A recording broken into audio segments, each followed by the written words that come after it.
Okay, so Liz, we've kind of tried to sort of go through all the key players, and we've kept Sarah in mind while we've done that. But I mean, let's just stop and have a brief moment. If Sarah had been listening to the conversation that you and I have had, are there any bits of our conversation that you feel be really important for us to highlight and make sure that Sarah had properly understood? Because it's, you know, we've talked about a complicated lot of stuff. I suppose we have developed a bit of an understanding of maybe where some of the stuckness comes from, in that actually there's some quite big differences in views on there. So maybe, I don't know if there's a way I could have a conversation with her just about some reflections on that. But also, she might be quite curious about this. I don't actually think I've ever asked her, you know, what, whether she has an idea of what Mum would think. Because, you know, I've had to write here that I can't really...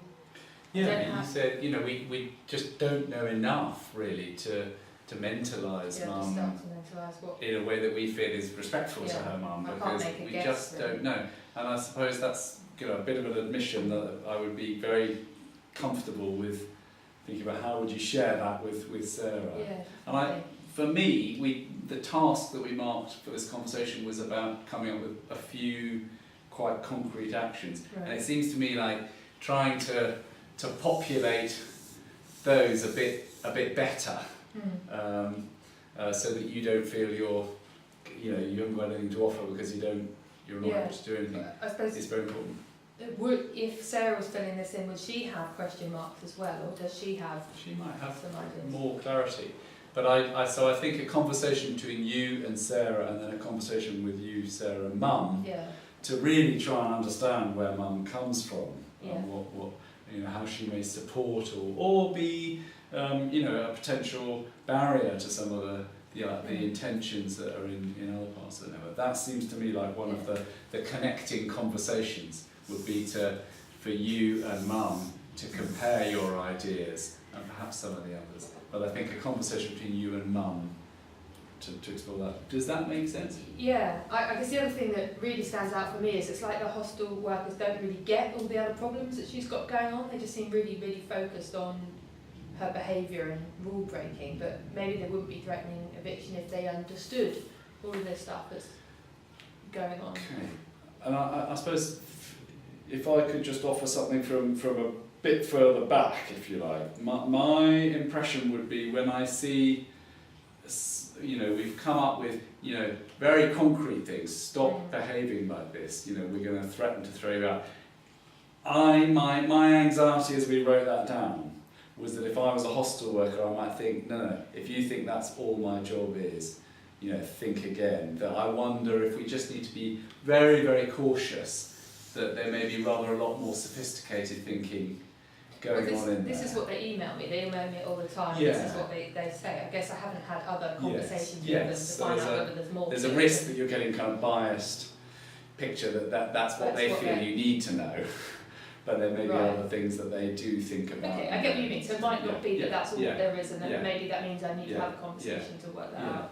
So I'm just, in a sense, I suppose, the hostel work was very focused in our minds on rule-breaking behaviour, whereas I think it was quite striking how the impact of past trauma, the past, seemed to be your best guess about what leaves the social worker maybe sometimes feeling this is unsolvable because Sarah's been through so much. Yeah, she just brings it up at most of the meetings and when we talk. Yeah. And I don't know what you think about that in terms of, your stuff was much more focused in the present, in, what's going on. I suppose my understanding is that that's what our service is for. We're quite here and now in terms of helping people to change a current behaviour that they're drinking. So.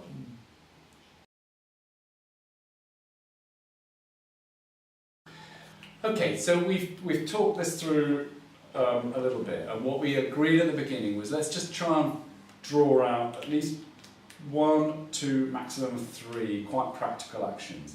And I'm hearing that there's two particular connecting conversations where there's significant difference across these different areas that would be worth focusing on. The first one, absolutely clearly, I think, is bringing you and Mum together a little bit more, so that you can populate a little bit more. Perhaps with Sarah's help in the beginning, but I'll leave you to think about how you do that. But it seems to me that there's too many serious blank spots here that we need to own up to and be, you know, enriching our understanding of how this mum, who's a critical relationship for the future. Yeah, she is, because I mean, whatever, Sarah still sees her a lot, so she's going to be there long after we've gone. And I think at the moment, if Sarah were listening to this conversation, or if her mum was listening to our conversation, they might quite justifiably say, why do you not understand those things yet? So I think that's one thing for us to really beef up, that we properly have a better understanding of mum's position. So that's the first one. I think, you know, it might take a week or so to get that set up and to happen, but I think that should be a bit of work spent engaging with that. And the other bit that there's lots else, but it seems to me that will be really worth thinking about is these three explanations are not, you know, one doesn't or extension of the problem, one doesn't make the other one wrong, but they are very different as far as we're perceiving them. Here, the hostel worker really fixed on very concrete, you're either obeying or disobeying rules. You're very kind of present focused around all of the different impacts on Sarah now, and perhaps the social worker much more past focused about, you know, this is a young person who we must not forget. You know, there may be serious limits to how far she can get to in using the help that's available because of some very significant trauma and abuse that she suffered in earlier years, that I think if we completely let it out of our minds, we might be a bit over-optimistic in where we can get to. So it seems to me like trying to set up a conversation where you, the social worker and the hostel worker, can try to share each other's understandings, to enrich each other's, would be at least a start, and then we can move towards how the actions go there.